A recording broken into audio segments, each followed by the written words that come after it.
আচ্ছা, তোমাদের যে বই ২৬ সালের যে বই সেখানে আহ, এই যে সেকেন্ড তারপরে মানে এসআই যে ইউনিট ৭টা এই ৭টার সংজ্ঞাগুলো আরেকটু সুন্দর করে নতুন করে দেওয়া আছে, ঠিক আছে? ২০১৯ সালের পরে, যেটা তো আমি এর আগে যে ক্লাসটা নিয়েছিলাম সেটা অ্যাকচুয়ালি আমার যে বইটা ছিল আর কি, সেটা একটুখানি আগেরই বলা যায় আর কি।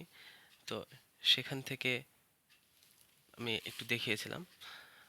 তো এখন দেখো, এখানে আসলে খুব বেশি কিছু পরিবর্তন যে তোমাদের এই লেভেলে জানা দরকার বা জানা তুমি এই মুহূর্তে ঠিক এই মুহূর্তে বুঝতে পারবে, বাট এরকম না। যেরকম এই যে সিজিএম, তাই না? সিজিএম এর এতটি স্পন্দন, আসলে এতটি স্পন্দন কেন দরকার? এই যে বিষয়গুলো, এই প্রশ্নগুলো তোমাদের মনে যখন আসবে তখন এই সমস্যাটা তৈরি হবে। তারপরে এখানে কিলোগ্রাম, এখানে যে কিলোগ্রামের লেখা আছে যে প্লাঙ্কের ধ্রুবক। এখন তুমি ভাবতে পারো, ভাই প্লাঙ্কের ধ্রুবক এটা আবার কি জিনিস? প্লাঙ্ক আবার কে, বা প্লাঙ্ক আবার কি জিনিস এটা? প্লাঙ্ক একটা বিজ্ঞানীর নাম।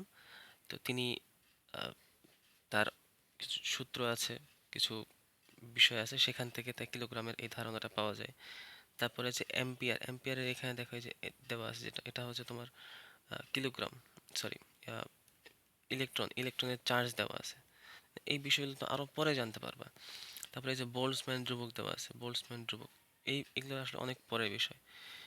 এই জন্য আসলে এটা যে এই মুহূর্তে যে পুরোটা বুঝতে পারবে ব্যাপারটা এরকম না। আর সামনে যেতে থাকো, ইনশাল্লাহ এর পরবর্তীতে তোমরা এই বিষয়গুলো বুঝতে পারবে। এই যে মোল, এক মোল কত অ্যাভোগাড্রো সংখ্যক, এই অ্যাভোগাড্রো সংখ্যক এই মোল, এই ব্যাপারটা কেমিস্ট্রিতে তোমরা সবচেয়ে বেশি পাবা।